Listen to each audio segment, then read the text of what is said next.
Gravíssimo, a denúncia acaba com Alexandre de Moraes. Uma denúncia explode contra o ministro do STF e alerta o Ministério Público sobre uma possível prisão do ministro. É sobre este assunto que nós vamos falar agora e você já pode compartilhar.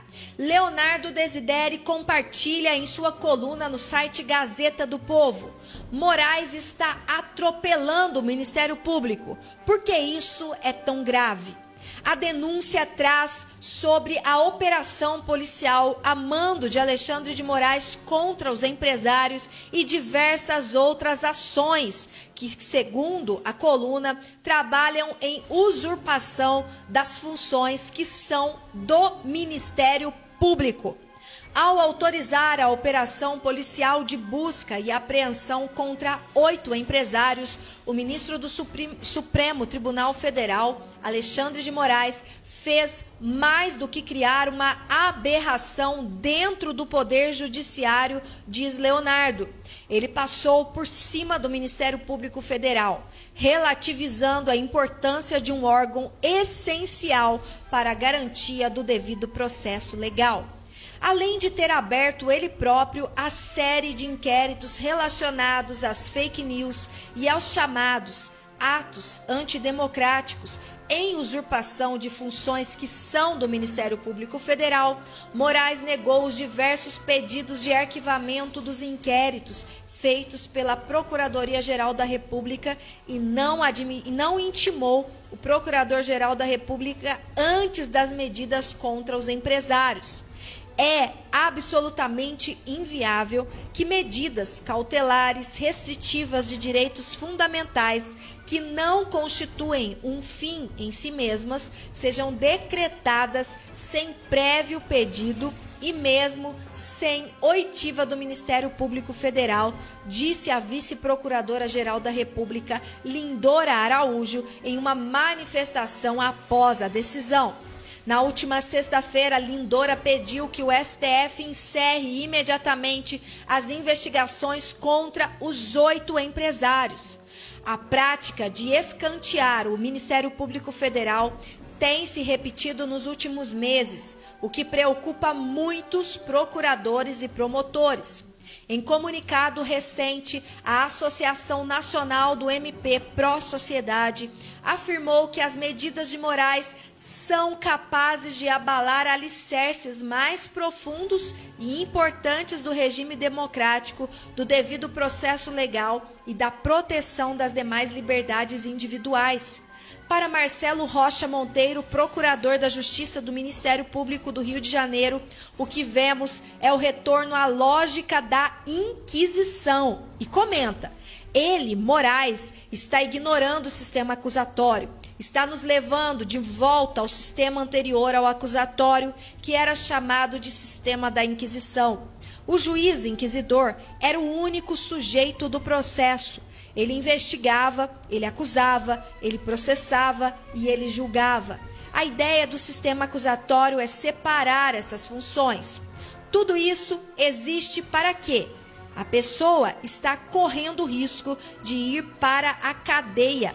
O sistema acusatório foi criado para preservar a neutralidade do juiz, comenta.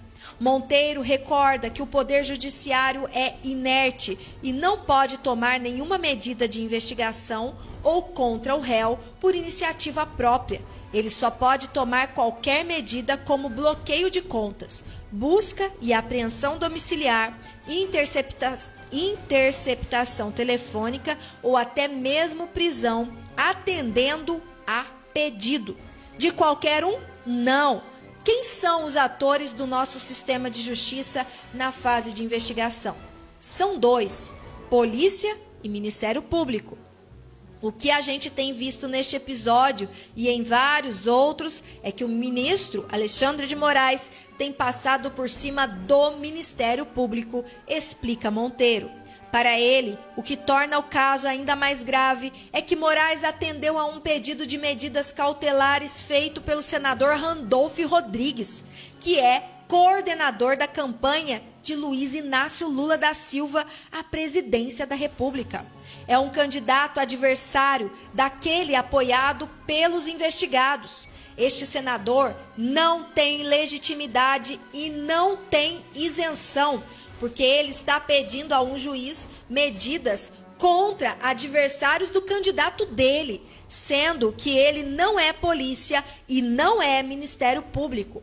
É uma ilegalidade gravíssima quando quem faz um pedido ao juiz não tem legitimidade para fazer o pedido. O juiz tem que decidir o seguinte: não tomo conhecimento deste pedido, não estou analisando nenhum mérito, não conheço do pedido, porque a parte que formulou o pedido é ilegítima.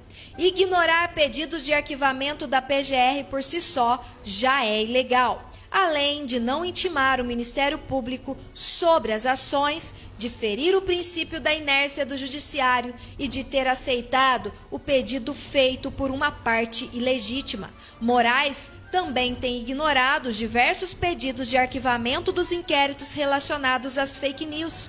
Isso, por si só, segundo Monteiro, é uma grave ilegalidade sem precedentes recentes no Poder Judiciário. Moraes está agindo como se o Ministério Público Federal não existisse. Esse inquérito continua em andamento porque Alexandre desrespeitou essa regra. O inquérito já é ilegal desde sempre. Para se ter uma ideia, este pedido de arquivamento foi feito pela Raquel Dodge, ex-PGR, recorda Monteiro. Quando o Procurador-Geral da República pede o arquivamento de um inquérito ao Judiciário, o pedido é tratado como uma mera formalidade. O Judiciário não tem outra coisa a fazer, senão arquivar o inquérito. Essa dinâmica é prevista pelo artigo 28 do Código do Processo Penal, em uma redação que ainda está em vigor. Atropelando e passando por cima do Ministério Público Federal, Moraes tem feito o Brasil regredir, segundo Monteiro, ao tipo de processo penal da Idade Média, em que não havia preocupação com a neutralidade e a imparcialidade do juiz, e no qual o juiz assumia as funções de promotor. Tem um velho ditado que a gente usa para falar do sistema da Inquisição. Quem é julgado pelo seu acusador precisa de Deus para fazer a sua defesa. Se você vai ser julgado por quem está te acusando, então já está condenado, porque ele já está te acusando antes de te julgar, conclui Monteiro. A verdade é dita neste mesmo ditado. A nossa única defesa hoje se chama Deus. Somente Deus pode livrar o Brasil desta Inquisição. E para que o Brasil seja livre, nós contamos com você para compartilhar este vídeo, para denunciar e para nos ajudar a divulgar a verdade por toda a nação brasileira. Compartilhe, comente e denuncie.